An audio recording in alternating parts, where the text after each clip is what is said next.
يوم العدوان تسرع بالإجابة طلعنا من بعد الصحابة يوم العدوان تسرع بالإجابة والجنة حق والموت شهادة والجنة حق والموت شهادة خلي اللوام يلوم من ملام خلي اللوام يلوم من ملام عودوا يا ناس للإسلام وياه خلي اللوام يلوم. بسم الله الرحمن الرحيم. الحمد لله رب العالمين، والعاقبة للمتقين ولا عدوان إلا على الظالمين، وأشهد أن لا إله إلا الله وحده لا شريك له، وأشهد أن محمدًا عبده ورسوله وصفيه وخليله، وبعد.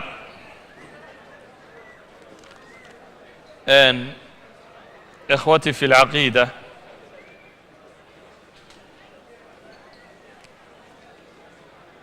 إلا مصابي ملاك الرونتي سينسو مغالله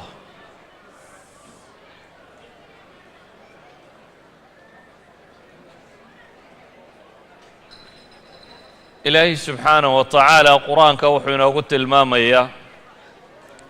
فاقصص القصص لعلهم يتفكرون. ربي سبحانه وتعالى في سورة الأعراف وحاو كنت الماما يا نبي عليه الصلاة والسلام سقوا أمر يا فاقصص القصص ضدك تاريخ ذا وغشيا كيبا إلهي سبحانه وتعالى محا تاريخ ذا اللي نوغشيا كينيا إلهي وحليه سبحانه وتعالى لعلهم يتفكرون. waxay mudan yihiin in ay fakaraan, yani taariikhdu waa wax lagu cibro qaato. laqad kaana fii qasasihim cibratun liuli lalbaab. aayad kale alla subxaanahu wa tacaala wuxuu ku leeyahay qisaska ummadaha ee laydinka warramaya waxaa ku jirta wax ku qaadasho, laakiin waxay ugu jirtaa baa ilaahay leeyahay dadka caqliga u saaxiibka ah. waxa aan ka warrami doonnaa maanta qayb ka mida qisooyinkii dunida ka dhacay kuwii ugu cajabta badnaa. taariikhda bini aadamkaa dhacdooyinkaan tilmaami doonno horena looguma arag, dibna looguma arag bay tilmaamayaan. sidaa awgeed baa taariikhyahan muslim oo casrigaasi noolaa oo weliba qayb ka mida noolaaya aan wada noolayn, ibnulasiir, waxaynu ka soo qaadan doonnaa bal erayo uu qorayo ibnulasiir fii kaamilih. ibnulasiir waa nin taariikhyahan oo muslima, wuxuu noolaa casrigii tataarka,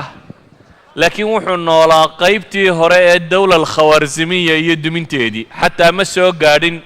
baqdaad iyo shaam iyo wixii ka dambeeyey o dhan. wuxuu geeriyooday baan filayaa 630kii hijriyada. wuxuu leeyahay ibnulasiir mudda ayay igu qaadatay inaan taariikhdan qoro iyo inaan iska daayo, muddaan joojiyey inaanan qorin buu leeyahy. kadib markii in badan layga codsaday inaan wax ka qoro ayaan isku dayey buu leeyahy inaan qoro. dabeetana wuxuu odhanayaa dhacdada tataarku xaadithatu tataar min alxawaadith alcudma والمصائب الكبرى التي عقمت الدهور عن مثلها عمت الخلائق وخصت المسلمين. حورنا يا دعضة تتارك كسابساني ودعدو ينكي قوة ويناء الدنيا دبلغو أركبو يري ومصائب تواوين بي كمتهاي ومصيب الدنيا دوردن هلا شي بولي خلائق دوردن كو دعضي مسلم كان قار كسين نغطي. waxaan odhan karaa buu yidhi hadduu mid yidhaahdo ilaahay dunida sidii uu u abuuray tanoo kale hore ugama dhicin, dibna uga dhici mayso, xataa haddii la yidhaahdo buu yidhi ninkaasi run buu sheegaya. waayo buu yidhi dajaalku dadka inta raacdabaa buu dayn doonaa buu yidhi, laakiin kuwani inba may sii daynin. dhacdada tani waa dhacdo runtii ilaa xad yaa badan gebagabadeedii imaam soo gaadhayna waa ibnu taymiya oo isna ka warramayo sawiraya wakhtiga oo kookooban daraaddeed waxaan isku dayayaa qaybo ka mid ah dhacdada tan inaan tilmaamo dhacdadani waxay ku saabsiisan tahay niman tataar la yidhaahdo oo dunida weeraray tataarku waa waddankan yar ee hadda mongolia la yidhaahdo qabiil degi jiray mongolia muddo aad u yar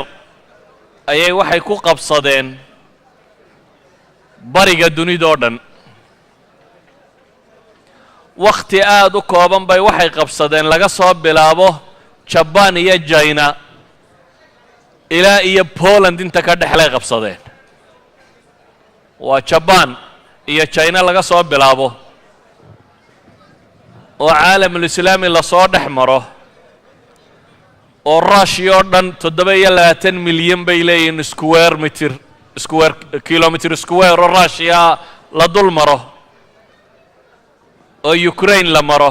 oo poland la maro oo majar la maro hungary oo croatia la maro oo slovenia la maro oo baxrul adriyan talyaaniga dhinaciisa ay istaagaan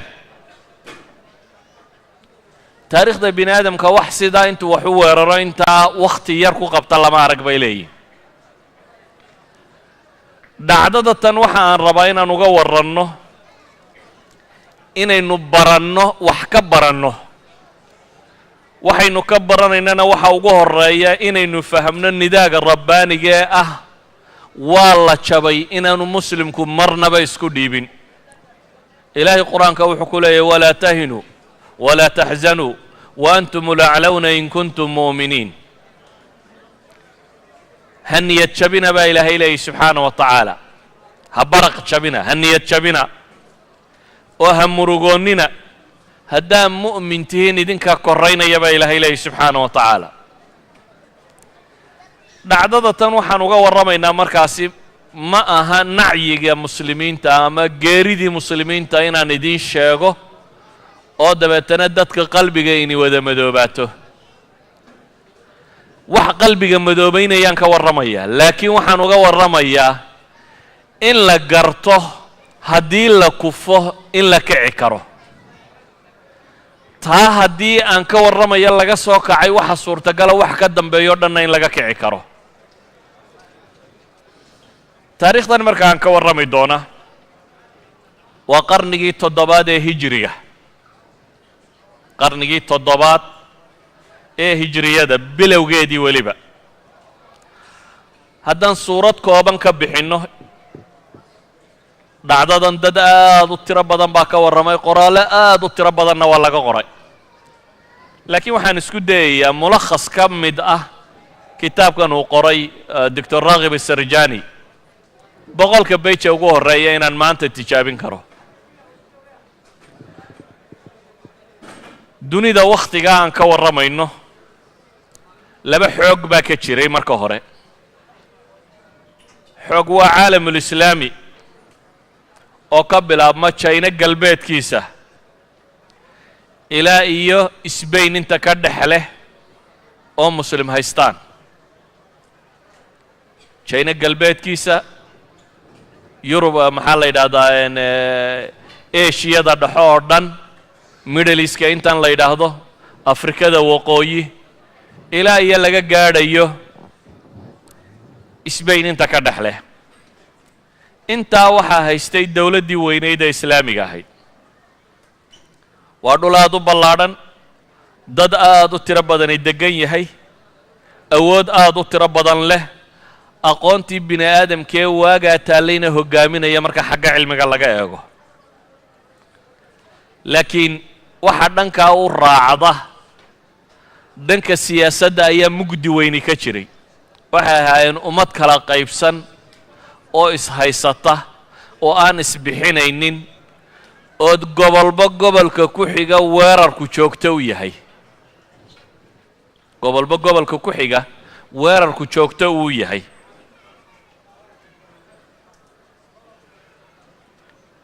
ummaddaas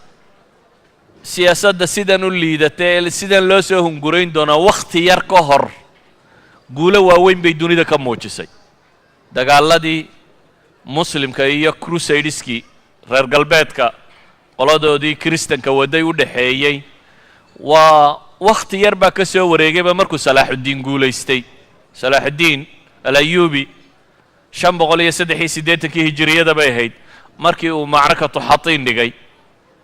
ama macrakatul arak markuu Spain ay ku soo jebinayeen qoladii kale dawla almuraabita mise muwaaxidiintii laakiin waxaynu in yar ku arki doonaa iyadoo aad xaqiiqsan doonto ilaaha qur-aanka ku leh subxaanahu wa tacaala wa tilka alayaamu nudaawiluhaa bayna annaas dunida baa ilaahay leeyay waa maalmo aan dadka isugu warwareejinayo qul illaahuma maalika almulk tu'ti almulka man tashaa wa tanzicu almulka miman tashaa wa tucizu man tashaa wa tudillu man tashaa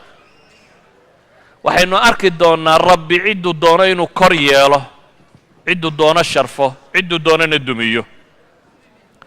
wakhtigaasi waxaa dunida ka talinayay caalamka islaamiga ah khilaafo lo odhan jiray alkhilaafa alcabaasiya khilaafa alcabaasiya 500 iyo dheeraad sanay markaa jirta 132 bay bilaabantay oo dawla lamawiya ay baaba'day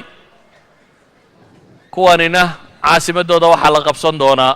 656 520 sano waxa ayay dawladda tani jirtay laakiin wakhtiga kan waxay joogtay wakhti boqorku in yar uu ka taliyo ama uu ku dhadhow yahay boqoradda ingiriiska oo kale iska magacuun uu yahay laakiin imaarado waddanku uu kala googo'o imaarad walba boqor ku horkaajo wuxuu doonana uu ka yeelo ta ku xigtana ay isku duulaan madaxduna ay ka fakarto in kursigaa sidii u xejisan lahaa iyo ilmihiisa siduu u dhaxal siin lahaa iyo reerkiisa yare uu ka tirsan yahay say dadka kale lacagta uga guri lahaayeen khilaafa alcabaasiya qaabkaasay u ekay dowladdii muslimiinta ee masar iyo shaam waa suuriya urdun falastiin dhulkaas iminka iyo xijaas oo ah xarameynka iyo inta ku beegan iyo yaman iyaguna kamay wadci fiicnayn salaaxaddiin alayuubi isagaa intan isku qabtay oo dowlad weyn oo islaamiya ka sameeyey laakiin markuu dhintay dhashiisii iyo tarantii uu ka tegay baa isqabsatay dabeetana waa la qaybsaday ninba gobol yar buu gaar u goostay iyana waa kala daadatay weliba wakhtigaa waxaa kaloo socda alxamla asaliibiya alkhaamisa wixii la odhan jiray dagaaladii crusadesku wadeen dagaalkii shanaad baa markaa socda oo dimyaatiya waa markay qabsadeen masar qayb ka mida ay soo qabsadeen oo iyagoo meesha dagaalku uu ka socdo uu dhintayna boqorkii ugu dambeeyey markaa ayuubiyiinta ugu xoog badnaa ee masar markaasi xukumay jiray almelik alcaadil galbeedka haddaynu u soo kacno libiya laga bilaabo ilaa andalus dawla almuwaxidiin oo iyana iska liidata ayaa markaa ka jirtay gaar ahaan dagaalkii alciqaab lo odhan jiray ee ka dhacay andalus markii lagu jabiyey wixii ka dambeeyey waxaa jirta dawlad kale oo weyn oo muslimiintu ay lahaayeen oo khawaarzam lo odhan jiray addawla alkhawaarzamiya dowladda khawaarzamiyiintu waxay ka talin jirtay duwalkan istaanada la yidhaahdo turkmanistan khasakhistan afghanistan bakistan waxaa istaan oo dhan isku soo dar eeraanna ku dar intaas bay ka talin jireen dawla alkhawaarzamiya waa dawlad gudaheeda makaa'id badan iyo isa suldaar badan uu ka jiray dawla alcabaasiya colaad badan la gashay salaajaqadii ruumin badan la dagaalantay salaajaqadii yacni atraagta asalkooda ee muslimiinta ahaa suuraddan kooban waxaan rabaa un inaan idinka tusiyo sidii u ekaa caalamulislaamigu waxaa jirtay indiya waxaa ka talin jiray iyana dowlad islaamiya alghoriyiin lo odhan jiray faris qayb ka midi وبيرشيا قيب كميدي الدولة الخوارزمية بي هوستجي جرتي دعال يرو سكنة وحكت لين جري نمن لورن جري إسماعيلية وفرقة الشيعة الشيعة علماء بدرنا قال يسيسو وفرقة واقع هوري madaxnimada aad u jeclayd oo aad u ilaashan jirtay dagaalyahan ahayd dhalinyaradeeda si xoogan u tababari jirtay ku caanbaxday iqtiyaalaadka caalamul islaami madaxda la leynaya waxa la leynaya iyaga khaarijin jiray farsamadaas iyaga farsamo yaqaan ku ahaa oo iyaga la kala adeegsan jiray inay waxaas isticmaalaan rag badan oo duwalkii islaamiga waaweynaa ka tirsanaana way laayeen oo qaar intay suufi isaga dhigeen u tageen oo waxay sii weydiisanayeen midig geliyeen qaarba si ay ku dileen Anadol markaynu eegno waa Turkiga dawlad as-Salaajiqa la oran jiray baa ka talinaysay oo muslima oo Alab Arsalan qaa'idkii weynaa ee muslimkii la oran jiray dawlad ka tafiirantay markaan umuuman eego caalamul islaami wuu ballaadhnaa dawlado tiro badanina way ka jireen laakiin xaalkooda wuxuu ahaa uun kuwa isdilaya oo kooxiba kooxda ku xigta ay ku maqan tahay oo aan isbixinaynin xooggii labaad ee dunida ka jiray wuxuu ahaa xooggii reer Yurub gaar ahaan afartan dawladood ee imikaba caanka ah Faransiiska Ingiriiska Talyaaniga iyo Jarmalka afartaasaa hogaaminayay Yurub laba dawladood oo Spain iyo Portugiiska oo markaa iyana jabiyay muslimiinta iyo xoogan baa markaa iyana jiray marka la eego caalamul islaami qaybtiisa waqooyi imaarado yaryar oo dhul ay qabsadeen kristanku crusadeski oo dawlado yaryar oo kristana ka jiray sida Beirut ama Sida ama Akka ama Antakiya kuwaasoo dhan waxay ahayd dawlado yaryar oo iyana masiixiyiina oo meelahaasi ka dhisnaa dawladahan reer galbeed mooyaane waxaa jirtay kiniisadii bariga oo markaasi deganayd dawlad Byzantiya la oran jiray Romanski Byzantiyiinta la oran jiray oo kiniisadan Russia iyo Greek iyo dhankani haystaan ahaan jirtay oo markaa magaaladan Istanbul la yiraahdo haysatay oo halkaasi fadhiisinkeeda wahaa waxaa kaloo jiray dawlado yaryar oo iyana waxoogaa laaleeg oo maalan dawlatul Kurj waa Georgia meesha nimka la yiraahdo ama se Armenia iyana dawlado yar oo kristan ay ka jiray imaaraat yar oo saliibiya intaasi waxay ahayd caalamkii labadii xoog ee isku hayay sidii ay u yaaleen mar qura ayaa waxaa soo baxay dawlad cusub oo taariikhdii dunida bedeshay oo xoogagii dunida bedeshay oo muddo yar iyadu ku noqotay ad-dawla al-kubra ama aan idhaahdo al-qutb al-wahiid dawladda qura dunida ka jirta cid kale oo jirta aanay aqbalin waa dawladdii la odhan jiray Mongolianska ama Tatar erayga Tatar iyo Mongolian taariikhyahanadu waa ku murmaan keebaa kee dhalay keebaa weyn keebaa yar taariikhyahanada badh مثلا رشيد الدين الوزير كتاب كيسي لو رجل جامع التواريخ يساقو حقبا تتاركو إنا يهين شعبة من المقول منغوليا نسكا الرسمي قال تتاركو قبيل كم يدبو قبا مركا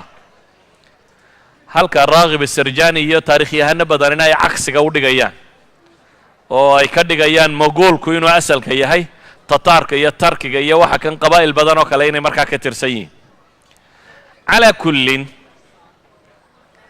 labadan qabiiliyagaaba markii hore istilay Tatarka iyo Mongolian isku yaga istilay dawladnimo isku haysteen akhiran waxa uu soo baxay nin boqor oo cusub oo la yiraahdo Genghis Khan boqorka cusub ee magaca la baxay magaca qaar waxay ku tarjumaan waa naanays waa sidii kaysar iyo magaca noocaas iyo kala waxay ku tarjumaanba kuwa wax tarjumaa waa qaahir dunya iyo amiir العالم iyo wax la nooca dunida ninkii ugu sareeyay isaga magaciisa rasmiga Temujin baa la oran jiray Temujin ninkan la yiraahdo wuxuu ahaa marka la eego nin qaa'ida oo haliyeeya oo ciidan hoggaamiya. wuxuu kaloo ahaa baa la yidhahdaa abaabule bulsheed, nin dadka kicin kara oo dad badani ku xidhnaan karaan. wuxuu kaloo ahaa manaxe aan digigaxan. haddii la marhanayo mongolia maalan markuu qabsanayay, qabaa'ilku markay isdilayeen, dagaalladu galay, reer buu intuu jebiyey ayuu wuxuu yidhi madaxda qabta. wixii madaxoo dhan inta la soo qabtay 70 ka mida nolosha igu kariya buu yidhi, iyagoo nool baa la kariyey. yacni ninka madaxdee sidaa u fakaraya buu ahaa. waa mongolia gudaheeda markuu qabaa'ilku isdilayeen uu boqortooyadan u qabsan doono, intuu qabtay buu 70 ka mida yidhi ha la kariyo, iyagoo nool dheriga ha lagu rido ha karsamaan. wuxuu ahaa nin dagaalyahana, qaa'ida oo dad hoggaamin karo, ururin kara, manaxa aan digigaxan ah oo agtiisa naxariisoolina. Temujin agoonnimuu ku koray bay yidhaahdaan, isagoo yar baa aabihii la dilay, reerahooda labay hoofsaday, mar dambuu soo lufluftay waxa kan, akhiiran boqorkaasuu dhoqday. Temujin wuxuu isku dayey inuu boqortooyo fiican samaysto. wuxuu ku guulaystay markaa inuu qabsado waddankii mongolia la yidhaahdo. dabeetana boqortooyadii chinesku ku durkay, boqorradii chinesku iyana jebiyey, china oo dhan buu qabsaday. bari buu u socday ilaa kuuriyuu tegey, inta ka dhexle kor buu u socday ilaa siberiyuu qabsaday, siberiya ilaa kuuriya, dowla alkhawaarzimiya dhinaceeda ilaa iyo china dhinaciisa dambe. dowlad weyn oo intaa leeg buu samaystay oo aad u ballaadhan. dowladdiisaas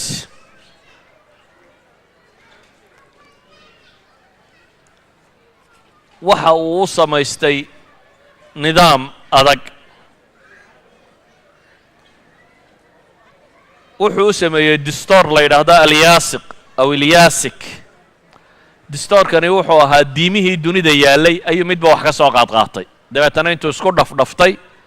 ayuu dhaqankoodii iyo hiddahoodiina wax ka mida ku dhaftay. waa sidan dasaatiirtan iminka dunida taalloo kale diimaha iyo wax inta isku qasqasto wax dhisata. yahuudiyada inbuu ka qaatay, kristan inbuu ka qaatay, islaamka inbuu ka soo qaatay, dhaqankii qabiilkoodii iyo wixii xeerarkay lahaayeen qayb buu ka qaatay. waxa intuu isu geeyey ayuu yaasiqa u bixiyey, kaasuu ku xukumay. nidaam adagoo saarim ah, maamul aad u adagoo idaariya buu waddanka u sameeyey. wuxuu ku caan baxay, waxay yidhaahdaan dagaalyahanadiisu iyo dagaalladu qaadi jiray waxay caan ku ahaayeen weerarka degdegta ah waxa la yidhaahdo. yacni waxaa la yidhaahdaa fardaha leedday ku fuuli jireen baa la yidhaahdaa, si loo fudaydiyo farasku aanu wax culaysa u dareemin. dabeetana wuxuu lahaan jiray baa la yidhahdaa kumaankum ciidan ah oo fardaha leedda ku fuula oo ka dagaalami kara kumaankum mayl in ku dhadhow. marka waxay dhahaan alxarb alkhaatifa, waxaan maraykanku iminka yidhaahdo xuruub khaatifka ee laga gaadhsiiyo meesha la dumiyo, taas buu isticmaali jiray baa la yidhaha. wuxuu lahaa nidaam kala dambayn oo aad u adag. wuxuu ciidankiisa ku tababaray duruufta qaasiga ah inay aqbalaan. good training baa la siiyey ah nolol rafaada inay aqbali karaan. wuxuu kaloo samaystay hoggaamiyeyaal askareed military jananno ah oo dunida caan ka noqday. rag waaweyn, bato, biiji, holaako, yacni waa qaa'id la wada yaqaan. bayden waa quwaaddii uu lahaan jiray ninka kani. waxay ahayn dagaalyahano aad ugu caanbaxay dagaallada. wuxuu aaminsanaa bay yidhaheen mabda'a alqutb alwaaxid, aqtaab badan inaanay dunida ka jirin, dunida in nin qura ka taliyo, dadku dunida joogaana inay ninkaa ka dambeeyaan. waxyaabuhu caanka ku ahaa waxaa ka mida bay yidhaahdaan ballanka ma aqoon baa la yidhi. hadduu cid dowlada heshiis la galo, inuu la gala iyo inaanu la galin qiimo badan uma kala dhexaynin. sideedaba ragga xoogga waaweyne ballanka ma jecla. haddii aan aakhiro qofku aanu ka baqaynin iyo rabbaa ku xisaabaya qiyaamaa jira iyo waa la isqabsanayaa, sideedaba ninka xoogga weyni ballanka marmarsiiyo uma waayo lagu buriyo. waxaan isku dayayaa markaa galabta inaan soo bandhigo haddii ay suurtowdo burburkii dawla alkhawaarzimiya iyo si uga takhallusay. xagguu ku socday, filosofigiisu muxuu ahaa, ma khilaafada cabaasiyiintu marka hore ku socday, sidaa waa la sheegaa. laakiin waxa macruufa uun ninka kani si kasta uu u fakerayay dawlad xooggan baa dhinaciisa iyana jirtay. الدولة الخوارزمية والدولة حكومي جرتي أفغانستان، أوزبكستان، تركمانستان، كازاخستان، طاجكستان، باكستان، هي قيب إيران كميدة. انت سيسكو هيستي الدولة الخوارزمية ومسلمة. عاصمة ديدنا مقالة أورجندا الله يراهده، أورجندا تركمانستان بيكوتالي. عاصمة أي هالكا واحد.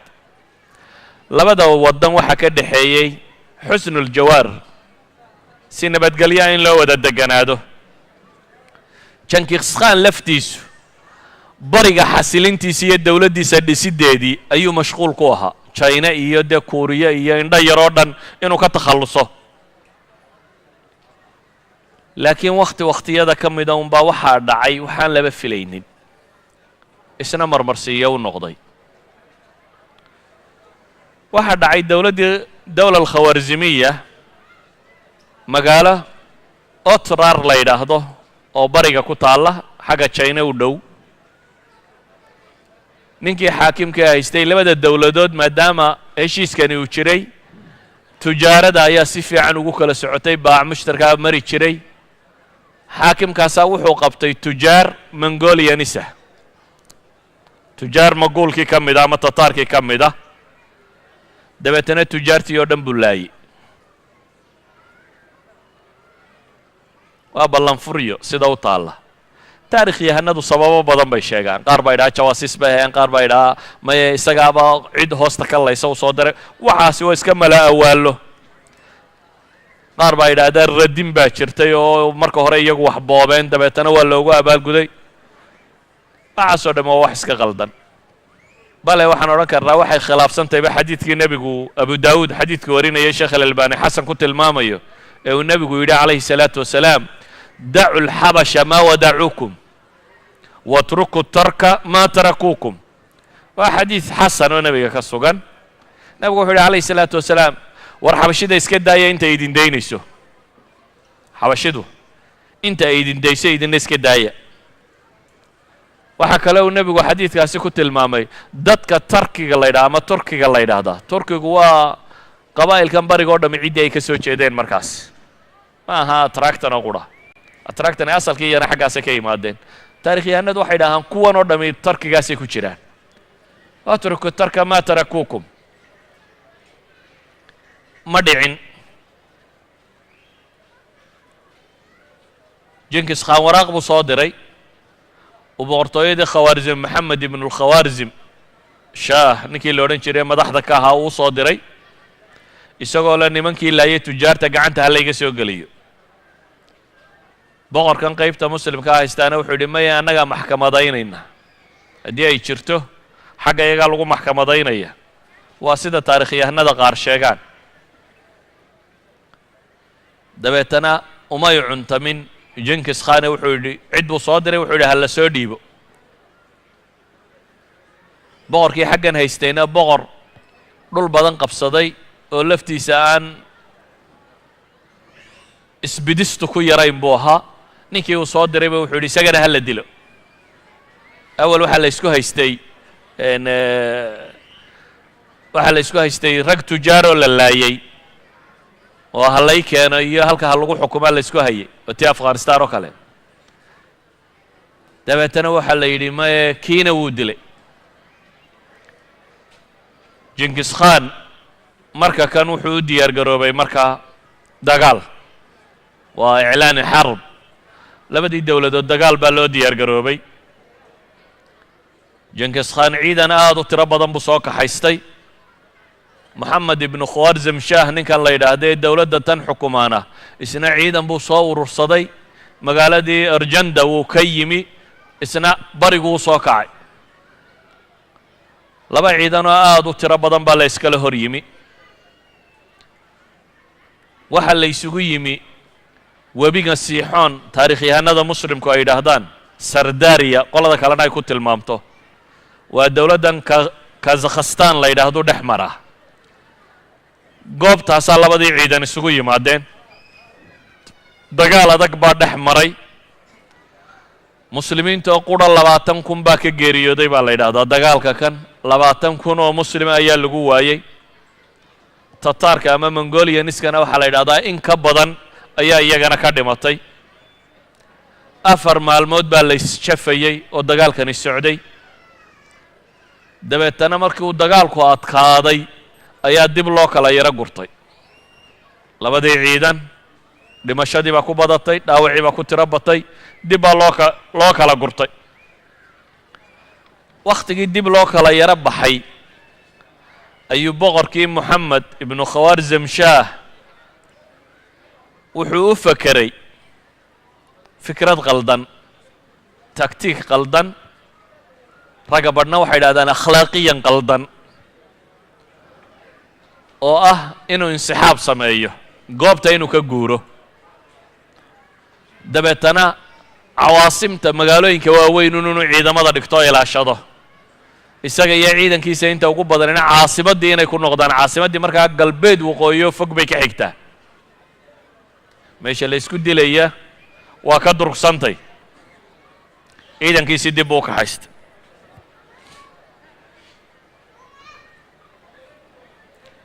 wuxuu kaloo ku tala galay inuu dee ciidamo kala soo urursado badsado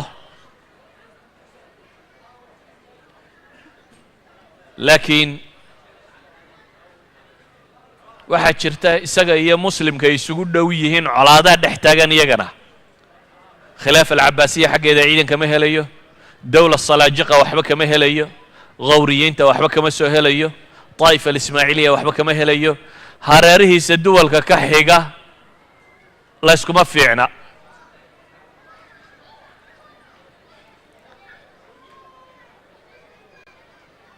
aطraaf الdawla ciidamo saasiya kama soo helin waayo ciddii hareeraha ka xigta oo dhan waa la ishayey muslimku hadduu ishayana ilaahay qur-aanka wuxuu ku leeyahy walaa tanaasacuu fatafshaluu watadhaba riixukum waاصbiruu ina allaha maca الصaabiriin rabbi wuxuu leeyahy subxaanaه wa tacaala ha isqabanina oo haddaad murantaan oo isqabataan oo nisaacu dhexdiinna ka dhaco waa fashilaysaan dowladnimadiinna iyo xooggiinnuna waa tegayaa baa ilaahay yidhi waصbiruu ina allaha maca الصaabiriin baa ilaahay leeyahy bini aadam hadduu wax wadaago xagxagasho iyo isqabasho lama waayo laakiin ilaahay wuxuu leeyahay sabirka ogaada laba hadday isqabataba aan kala yaacnad waxba ma tarto waa dhaqanka ilaa hadda muslimka dhex yaallaad mooddaa laba hadday isqabato wadaad iyo wabiinba isku dar laba wadaad hadday masaajid isku qabtaan waa la kala guuraantee cidda kalena maxaad u malayn wadaad iyo wabiinba isku daro dhaqanku wuxuu u yaallaa qaab ah haddii laba muranto in la kala yaaco caalamulislaami qaabkaasoo kale u yaallay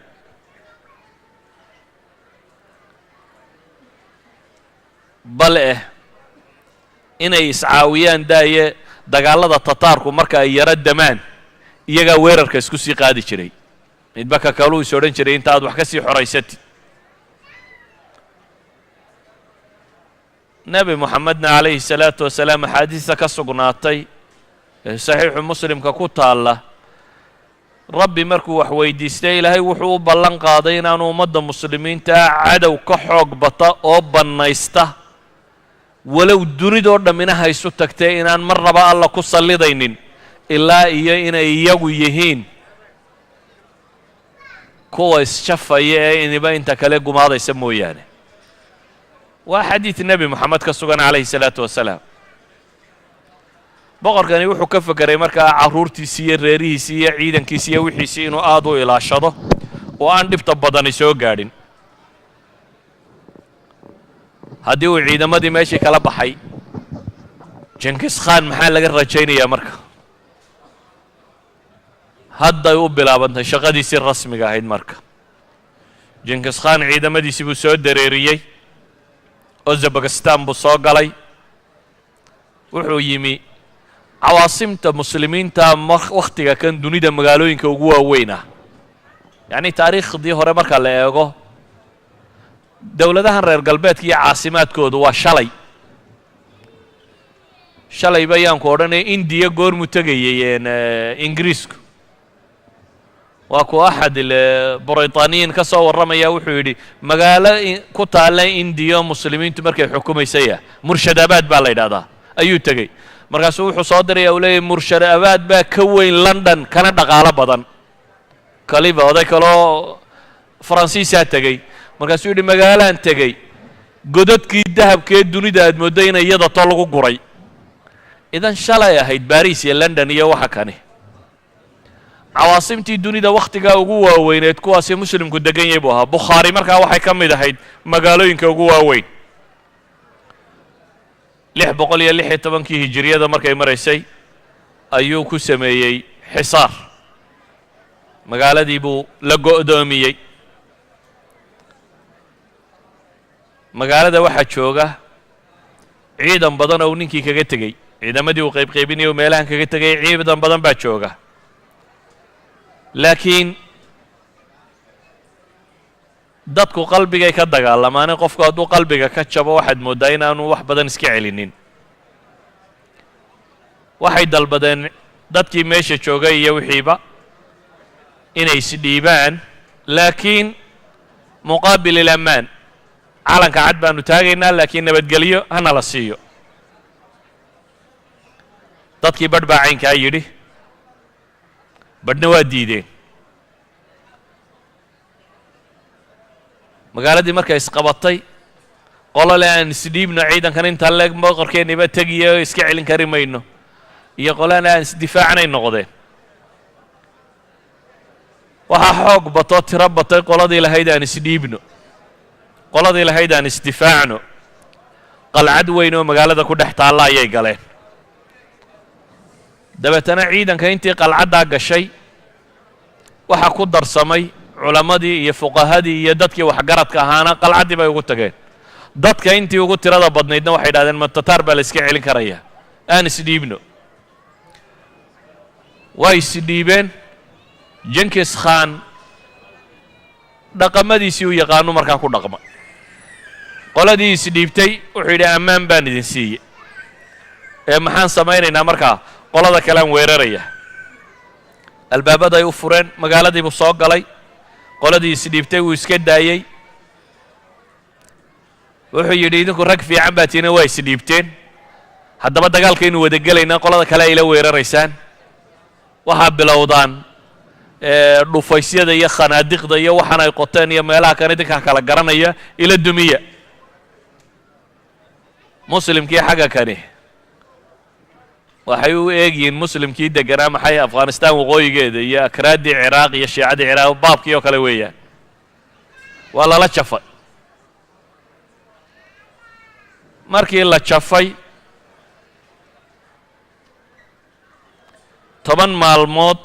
ayuu xisaar ku hayay go'doomin qalcaddaasi ama dhufayskaa weyn 10 casho kadib ayuu jabsaday dabeetana wixii ku jiray midh lagama sii dayn waa la gumaaday markuu qoladii gumaadkooda ka soo jeestay ayuu dib u soo noqday magaalada intii kaleba wuxuu yidhi codsi wixii magaalada dhaqaale yaalla ha la soo saaro dahabka iyo kunusta iyo fidada iyo wixii aa meesha ku haysateen intaasaan rabaa buu yidhi ha la soo saaro waa la cabsanayaa wixii ciidanka hadhsanaa raggii yidhi intii tidhi aan dagaalanana laga takhallus intani waa intii awalba isdhiibtay calanka caddi dhiibatay xoolihii baa loo keenay magaalada wixii dhaqaale yaallayna waa kan baa la yidhi markuu dhaqaalihii isku hubiyey ayuu ciidankiisii wuxuu yidhi waa fasaxantiin haddaba waa fasaxantiintu waa yaan waxba laga sii daynin bukhaara siday u dhammayd dhiiggaa dhegta loo daray gawraca magaaladii dhammayd waa la laayey hantida intuu isagu qaatay mooyaane askartii baaqigii baa lagu sii daayey waa la waday magaaladan iyo siday u ekayd ibnu kathiiroo ka warramaya wuxuu leeyahy faqataluu min ahlihaa khalqan laa yaclamuhum ila allah waxay laayeen buu leeyahay dad aan tiradooda alla mooyaane cid kale garanaynin. carruurtii iyo dumarkii waa kaxaysteenoo waa fara xumeeyeen. bale dumarka reerka ragga hortiisa dumarka lagu fara xumaynayay, xaaskiisa iyo carruurtiisa iyo maxaa la yidhaahdaa hablihiisaba hortiisa lagu fara xumaynayay. ciddii madaxa ka yara taagta ama isa soo taagtaana madaxa laga jarayay. markuu magaaladii wixii adduun yaallay qaatay, wixii rag joogay dilay, wixii dumar joogay la fara xumeeyey, ayuu yidhi haddaba baxa. baaqigiina wuu gubay. baaqigiina wuu gubay. bukhaara intii dagaalantay iyo intii isdhiibtayba waa dhimatay. magaalada bukhaara la odhan jiray intii dagaalantay iyo intii isdhiibtay labadiiba waa dhinteen. wa nuhlik wa fiina an nahlaku wa fiina الصaalixuun. xadiidkii saxiixa muxuu lahaa? nabigay weydiisay mayaanu halaagsamayna mise waana la halaagaya iyadoo dadka saalixiintii nagu jiraan? qaala nacam idaa kahura alkhabth buu nebigu yidhi. xumuhu hadduu bato ha waa laydin wada halaagaya. markuu bukhaaro dhulka la simay buu dhaqaaqay isagoo ciidankiisii wata. wuxuu qabtay magaalada ku xigta samarqand. samarqand waa magaalo weyn oo zabakistan meesha iminka la yidhaahday ku taalla. waa magaalooyinkii muslimiinta ee caanka ahaa. waa samarqandiya agagaarkeeda maalan suqdatu samarqand taarikhda waa ku aragteen. waxay yidhahdaan jannaatu dunya arbaca baa la odhan jiray. jannada dunidu waa afar baa la odhan jiray. suqdatu samarqanda baa ka mid ahayd afarta la tirin jiray. suqdada la sheegayo waa tuulooyinka magaalooyinka yarar ku xeerxeeran samarqanda. waxay yidhahdeen 5 maalmood oo aad dhan kastaba u socoto, 5 maalmood socod ah ayaa beer iyo bustaan iyo dhul cagaaran ahaan jirtay. waxay yidhahdeen meesheeda sare haddaad korto abidkaa saxaare iyo meel xun ishaa qaban mayso. webiyadaa wada dareeri jiray. dhul aad u qurux badan buu ahaa. dad aad u tiro badanoo muslimiin inay degan yihiin. magaalada bukhaara wixii uu laayay mooyaane wixii uu soo kaxaystay maxaabis buu soo kaxeeyey. ibnu kathiir maxaabis ibnulahir aan idhaahdo. ibnulahir maxaabistaa markuu ka warramayo wuxuu leeyahay qofkii daala inta lagu soo socdo bukhaara iyo loo kala socday, qofkii daala ama socon kari waaya waa la dilaa. inta kalena waa la raraa, waa inay socotaa. haddaad daasha oo wax lagu dhibo ama qaadi kari ama socon kari waydana waa lagu dilaya. dee dadkii dilkay ka cararayaane qofkii ku ruushin karaaba waa soo socday. samarqando markii loo soo dhowaadayba wuxuu rabaa inuu reer samarqando bajiyo inta aanu dagaal la gelin. maxaabistii muslimiinta intuu qaybqaybiyey ayuu 10kii walba calan buu u dhiibay. kii ah calamadii tataarka ah 10kii qofba calan buu siiyey. waxay reer samarqando arkeenuun waddan dhan oo calankii wada sita oo soo socda. waaba muslimiintii maxaabista ahayd kuwan calanka sitaa, ciidamadiina waa ka sii dambeeyaan. markii meeshii u arkeen dadkii haziima nafsiya baa ku dhacay, qalbi jab.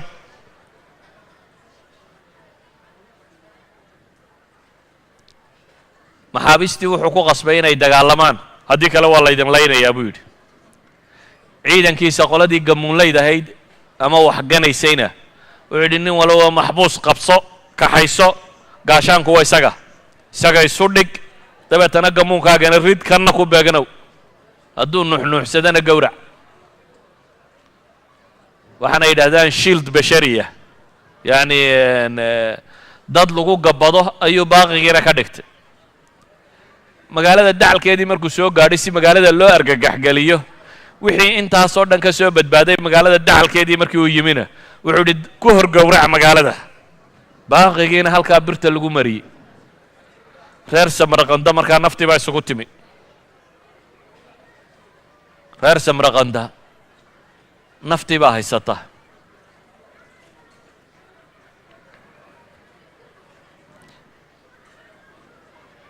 reer samarqanda waxay isku dayeen boqorkii meesha maray 50,000 oo askari buu u sii dhigay oo uu meeshan kaga tegey. 50,000 ee askari ee meesha joogay ee madaxdoodiiba ka tagtay iyana waa cabsadeen. tiradu wax ma tarto. ee dadka tayadiisa iyo iimaankiisa iyo intay alla rumaysayin baa wax badan tara magaaladii markii dhan walba xisaar lagaga sameeyey go'doomin markii dhan walba lagaga sameeyey ayuu ciidankii dhammaaye meesha magaalada lagaga sii tegey waxay ahayd inuu magaalada ka soo baxo dibadda ku dagaalamo dibadda uma bixine magaaladii gudaheedii buu galay qalcaadkii dadku ku jireen buu la galay isla markaana waxay gaansadeen go'aan ah inay isdhiibaan dabeetana dadkii magaalada joogaa ku qayliyo waxaa la isku dayay in la qanciyo fula baqa cararaya dee cidima joojin karto waa diideen waxay aqbaleen samarqanda magaaladii samarqanda la odhan jiray inay iyana dhiibaan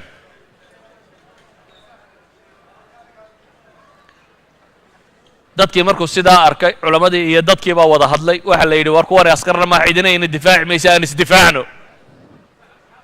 aan wax iska celinno 70,000 ayaa markaa soo baxay oo dadkii magaalada degganaaya seefoodiiyo warmahooda qaato o yidhi waa isdifaacaynaa dadka kani waa dad xamaasade hayso laakiin maaha dad military trained ah dad ciidannimo loo tababaray maaha waa dad u nacay iyagoo faramadhan inta loo yimaado in birta la mariyo oo la gowraco waayo waxay ogyihiin magaaladii dhammayd ay isdhibtee bukhaara ahaydba sidii loo galay marka kollayba waa dhimanaysaan bay leeyihin inay idinkoo soo jeeda dhinta waa soo baxeen jinkis khan waa khabiid taagtiyahana 70,000 markay soo baxeen oo u garanaya inaan ahayn raggii militariga ahaa ee dhabta ahaa ayuu wuxuu sameeyey taktiig dagaal oo ah aan u baqa cararo dadkii markii la isku soo baxayba wuu u baqa cararay ciidankiisii wuxuu faray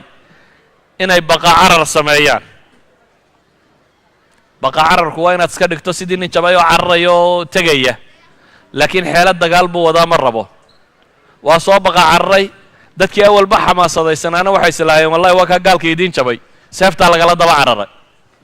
waa laga soo daba aguumay ciidamadiisii qaybuu meel sii dhigay dadkii markuu magaaladii kala baxay ee uu gaar ula baxay ayuu kamiinadii xagga dambe ka mareen waxaa laga xidhay xaggii magaalada iyo midadka ay ka heli lahaayeen dabeetana labada dhinac baa askartiisii ka gashay 70,000kaba madaxa laga jaray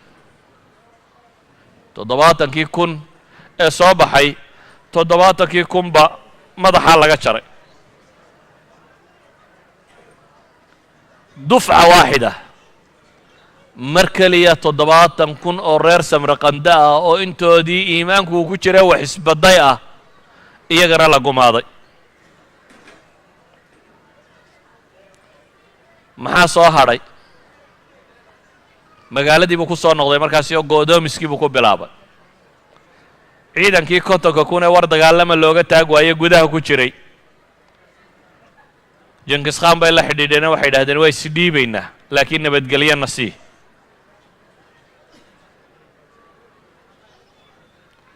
dadka intii kale magaalada ku hadhay way diideenoo warsaani si maaha baa la yidhi qoladii ciidanka ahayd way ku adkaysatay tataarkuna wuxuu yidhi nabadgelyadaan ogolay dabeetana albaabadii magaaladay qasab ku subeen qasab bay ku fureen waa askar shacabtana ka adag waa halkii gabayaaga carbeed muxuu lahaa asadun calaya wa fi lxuruubi nacaamatun aniga buu yidhi markaa way arkaana waa libaax dagaal markuu dhacana waa goraya buu yidhi waa cararaya waa askar shacabkan iyo masaakiintanna ka adag halka raggu isku haya marka la taagana calanka cad bay geynayaan dadkii waxay ku qasbeen albaabada in la furo magaaladii samarqanda ahayd albaabadaa loo furay dabeetana jinkis khan iyo ciidankiisii baa yimi wuxuu yidhi shuruuda heshiiskee nabadgelyada a ku helaysaan waxa weeyaan kow hubka soo dhiiba iyo fardaha iyo xoolaha idinkana waxaan idin gaadhsiinayaa dhul nabada iyo meeshii aad rabteen waa ciidankii dee dawladda markaa wuxuu leeyay wixii hub ah iyo fardo iyo dawaab aa rarataan xoolo wixii ah la soo wareejiyo idinkana waan idin geynaya waa idin kaxaynaya dhul nabada meeshii aad doonaysaan baan idin qadabadsiinaya waa rag dee jabay yani fulaha haddii inan yari u hanjabo inanka yar xooggiisu uma muuqdee digdigtiisaa u muuqata waa jabeen nimanka kani maadaama ay jabeen hubkii iyo wixiina waxay idhaahdeen waa kan naga qabo ciidanku wixii uu hub haystay meel buu ka dhigay waa un nidaamkan maantaba la isticmaalay cunaqabatayn ku soo roga hubkaa laga dhigo yaan waxba laga iibinin waa kan maalinta dambena oo lagu duulaa marka wax walba wakhtiga laga dhigo hubka oo dhan markii uu ka dhigay ayuu magaalada soo galay dabeetana wuxuu amray in raggooda iyo dumarkooda iyo carruurtooda kuwan waxba inaan laga sii dayna la laayo magaalada tan wixii xoolaana la qaado dadkana in la cadaabo ilaa iyo xooluhu halkay ku qarsoonyiin inta ay ka sheegayaan dumarka iyo carruurta wixii in la addoonsado la kaxaysto aanu cuntaminee ama weyn ama xanuunsanaya ama kuwaana ma wadwadi karnay hala dilo jaamica magaalada masaajidka ugu weyn ee magaalada ku yaallana hala gubo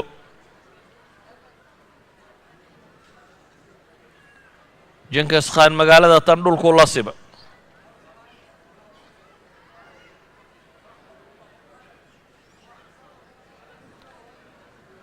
bukhaaro wixii ku dhaceen samarqanda iminkana sidan ay u socoto cid muslima oo soo caawisay oo soo kacdayna ma jirin boqor yaroo waliba wuxuu islaaday adigu dawladdaadii yarayd iyo xuduuddaadii iyo intaadii iyo askartaadii iyo waxaaga waad haysataa reer hebel baa la laynaya adiga maxaa kaa galay bale waxaabaa laga yaabay inuu ku farxayo dee dagaallo horay wada galeena ways hayeen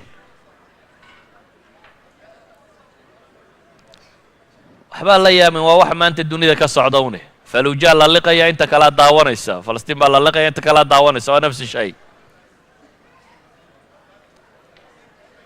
Genghis Khan magaaladii samarqanda la yidhaahdo samarqand ayuu fadhiistay dabeetana wuxuu yidhi magaalooyinkan iyo layntooda tani wakhti badan bay iga luminaysa magaalooyinka kan iyo layntooda wakhti badan ayay iga luminaysa ee maxaan samaynayaa 20,000 ee ciidankiisa uu raggii ugu khatarsanaaya ayuu soo saaray dabeetana wuxuu yidhi dawladda tani jabtay ee waxaan rabaa moxamed ibnu khawaarzim shaah madaxiisa in lay keeno boqorkii ha laga daba tago wax kaloo aa eegtaan yay jirin socda boqorkii baan idiin diray isna wuxuu degay samarqanduu iska degay utlubuuha ina kaana walow tacallaqa bisamaa buu yidhi bay idhaaheen meel kasta uu jiro ninkaas raadiya samada hadduu qabsadaha ka hadhina waa istihzaa bilmalaayiin almuslima u fiirso waa 20,000 oo askari dawladda dhan oo 2-3 magaalo laga haysto intii kale dhexta ayuu u diraya waa caasimaddii waddanka meeshuu ku socdaa 20,000 baanu u diray marka kan soo qabta buu yidhi madaxweynihii waddanka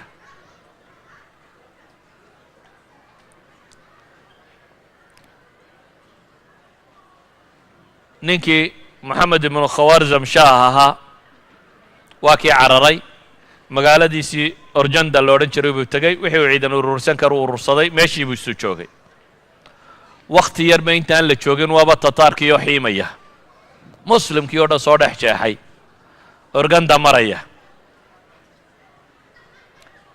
organda waxaa mara nahru jiixoonkaynu sheegaynin webiga markaa dhankiisa galbeed bay magaaladu ku taallaa dabeetana webiga sad weyn buu leeyahay yacni wuxuu leeyahay biyo xidheen weyn ayay meesha ka samaysteen 20,000 ee askari oo yaacayo tataarka ahaa baa soo galay dhinacii bari bayse soo taageen wabaa ka xiga magaaladii say u tallaabi doonaan qolada tani waxay arkaan mar haddii webigii weynaa dee meesha ka xiga inaan cidina doonyana ma joogaanoo meesha wixii yaallay waa laga qaaday lama rajaynaya in cidi ka soo tallowdo taktiik military bay nimankanina isticmaaleen markay meesha yimaadeen waxba waayeen looxaan bay dhiseen dabeetana harag bay ku dahaadheen loox xeedhoo kale la sameeyey harag baa dabeetana lagu dahaadhay wixii qalabee ka qoyayay oo dhan baa lagu guray dabeetana fardihii baa laga daadegay faraskaa webiga lagu ridayaa ninka na farasku dabada qabsanaya looxan weyn iyo waxaana gacantu ku qaadaya farduhu waa dabaal yaqaanin faraskaa dabaalanaya oo ka tallaabaya askariguna faraskaasuu dabada haysanaya askariguna wuxuu gacanta kale ku haynayaa bahashan dhan buu jiidayaa looxan dhane alaabtu saarantuu jiidaya nidaamkaasay kaga tallaabeen 20,000 askari iyo qalabkoodiiba xagga shishaa loo tallaabiyey intii waxaan oo ciidani soo tallaabayaan xaggee lagu maqnaa dowladda mukhaabaraadkeedii miyaa la hurday sidee wax ahaayeen lama garanayo maxamed khawarzam shaah iyo ciidankiisii wuxuunbay indhaa kala qaadeen nimankii ciidankii tataarka oo ka soo tallaabay webigii oo dhankii kala taagan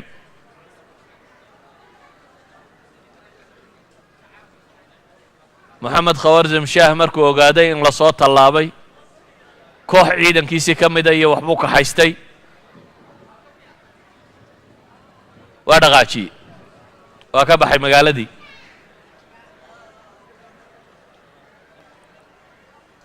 isagoo aan waxba eegin ibnu athiir wuxuu leeyahy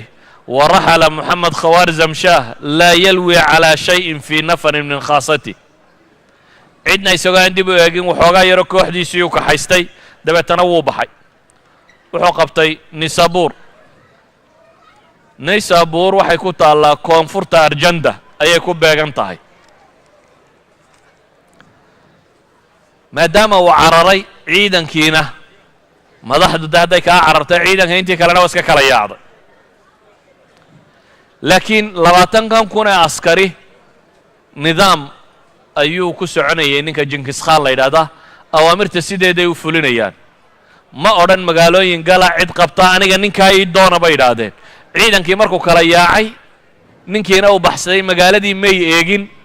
odaygii cararay bay ka daba tageen magaaladiina waa iska dhaafeen madaxweynihii waa rooray wuxuu rooraba magaalada naysaabuur la yidhaahdo oo koonfur ka xigta ayuu yimi kooxdanina waa ka daba timi waxba may dilin waxba may boobin waxba toos bay u socdaan muslim tiro badan bay dhex marayaan muslimka laftiisiina waxay sidhaahdeen waar baladan haddii ilaahay idinka badbaadiyo baa isku taataabinina iyana haydin dhaafaan iyana cidna ma taabtaan muhiimadooday u socdaan dadkii iyo askartii iyo wixii kale meel kaga soo horbaxaana nimankana aan idinba taabanayn idana ha taabanina la yidhaho jidkaa loo baneeyey jidka markii si fudud loogu baneeyey odaygii bay daba jabacsadeen intii aanu ciidanba urursanin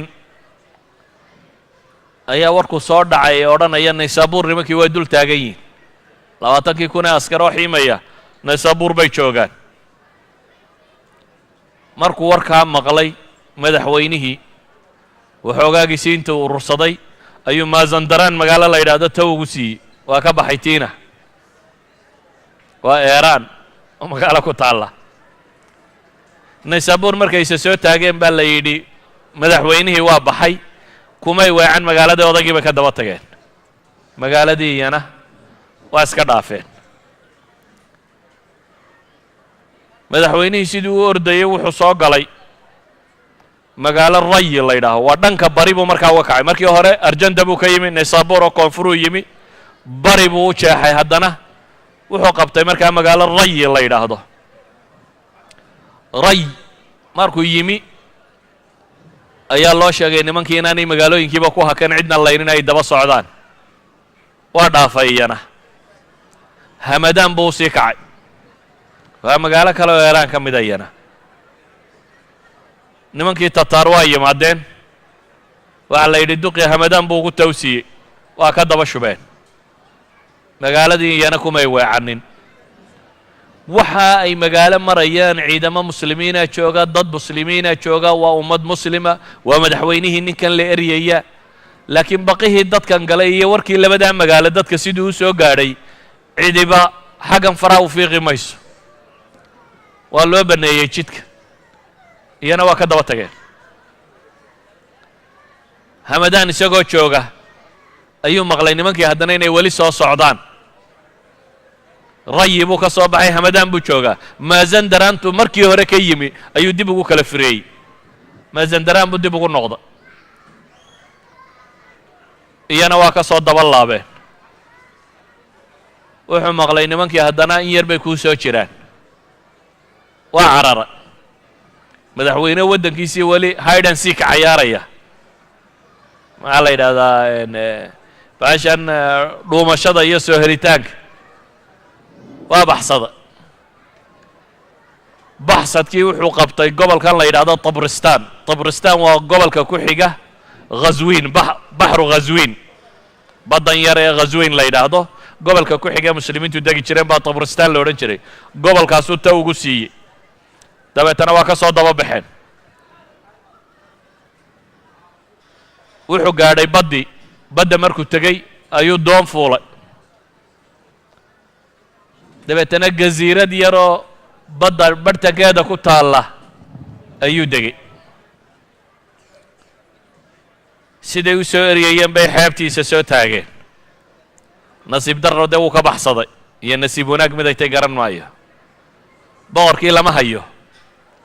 meeshii markayse soo taageen dee tani webi maahe waa bad markaa dib bay uga laabteen boqorkii meeshii waa ku busaaradsaday waa ku cidlaystay waa ku fool xumaaday waa baahaday waa ku baktiyey waa dhintay addawla alkhawarzimiya ninkii ka talin jiray kafan baa loo waayey furaashkuu ku seexan jiraa lagu aasa addawla alkhawarzimiya ee dhanna jayna dacalkeeda joogta dhanna ciraaq dacalkeeda joogta dhanna baxru ghazwiin joogta dhanna nahru sind ayay joogtaa bakistan afghanistan istaan oo dhan nahru sind webiga la yidhahdee mara gobolkan sindi la yidhahdee ku yaalla bakistan intaa waddanka leeg ninkii ka telinayey kafan baa loo waayey furaashku ku jiifaa lagu aas aynamaa takunu yudrikkum almowt walow kuntum fii buruujin mushayada meel kastoo aad tegtidba geeriyi way ku haleelaysaa addawla alkhawarzimiya haddaan in yar dib ugu noqdo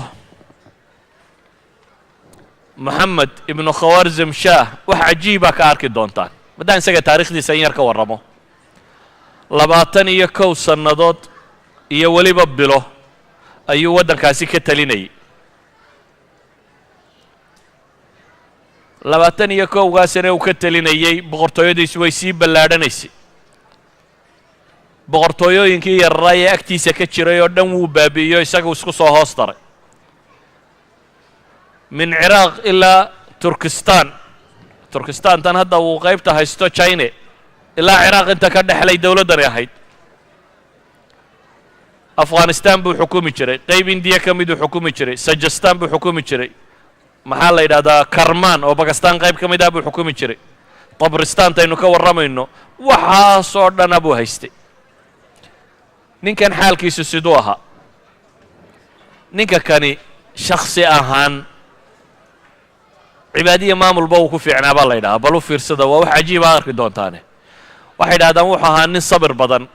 oo dhibaatada u adkaysi badan oo socod badan oo aan raaxo jeclayn oo bidhbidhka nololeed aan u jeedin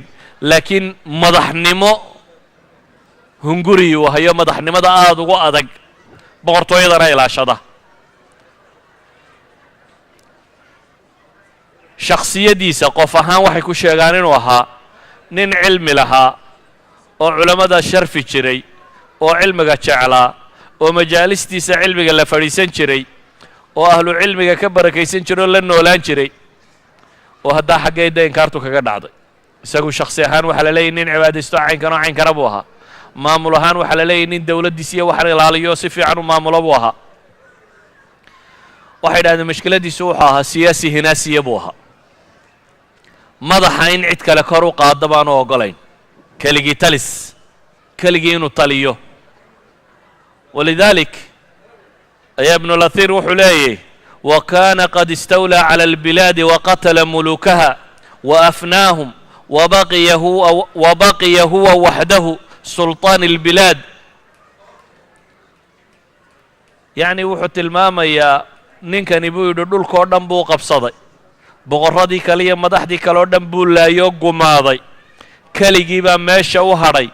markii isaga tataarku jebiyeen buu yidhi lam yabqa fi lbilaadi man yamnachum walaa man yuxmiiha.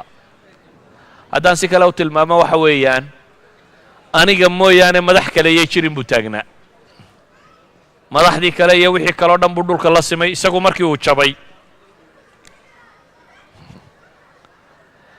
qisatu tataar oo min mongolia ilaa kiivna waa layga rabaa inaan ka warramo inta ka dhexlaya si loo qabsaday, wakhtigiina 10 daqiiqa ka hadhay. marka aan soo koobo waxaan odhan karaa dadka muslimiinta ah dhibaatadii dhexdooda taallay baa jebisay, midnimo la'aantii baa jebisay. dabeetana intii kale markuu gumaadayay isagoo qura soo hadhayay, isagu markii la jebiyeyna wax ka dhiciya waaye. halkii nebi moxamed calayhi salaatu wasalaam siyaasaddiisu ahayd meel kasta oo dowladdii nebi moxamed ay tagto madax muu bedelin nebigu calayhi salaatu wasalaam. manaahijta iyo maamulka qaabka loo wadunbuu wax ka bedeli jiray, laakiin ma jiro reeruu suldaankiisa casilay, boqoruu meeshiisa ka qaaday. wixii uu nebi moxamed calayhi salaatu wasalaam dhulkuu qabsaday ma jirin nin madaxoo meeluu haystayba uu ka qaaday, laakiin wuxuu bedeli jiray uun qaabka wax loo maamulayo iyo see wax u socdeen.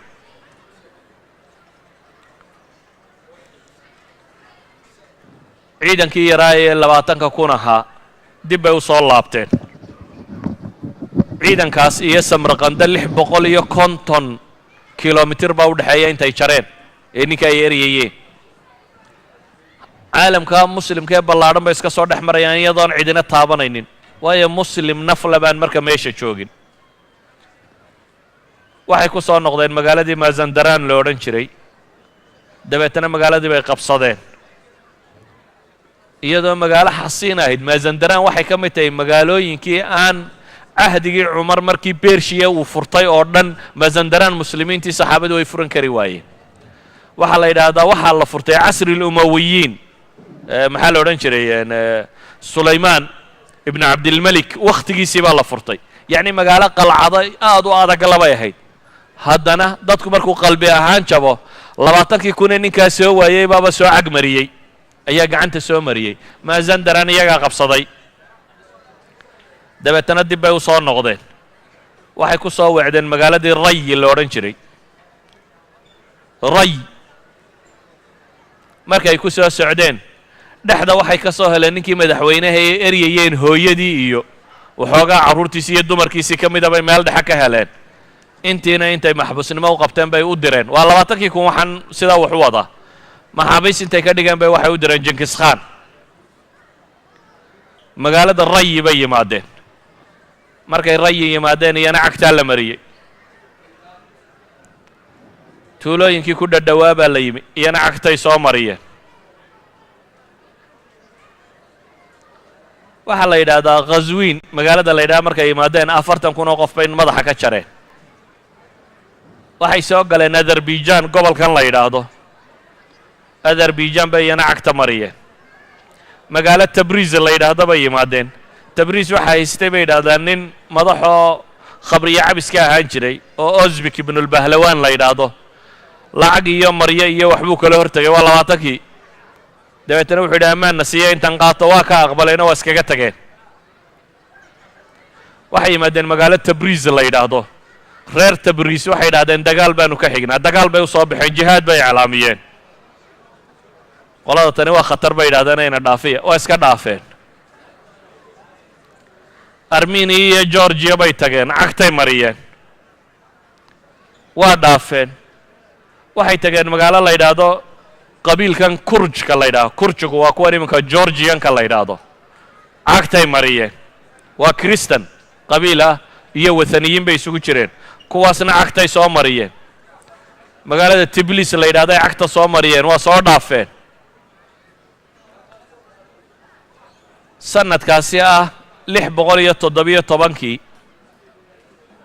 ayuu wuxuu ka dhigay khuraasaan oo dhammi inay bilaa dawlad noqoto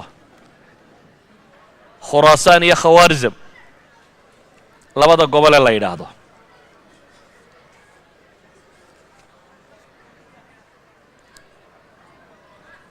khuraasaan waxaa la yidhahdaa waa gobol eeraan waqooyigeeda eeraan barigeeda iyo waqooyiga afghanistan intaasoo isku baxsanba khuraasaan la odhan jiray taarikhyahanadii hore waa meeshay ku taalla magaaladan la yidhahdo balkh iyo marwe iyo naysaabuur iyo haraat iyo ghazne iyo waxaasoo dhammi dhulkaasoo dhan buu soo maray oo wada qalaac xasiina ahaa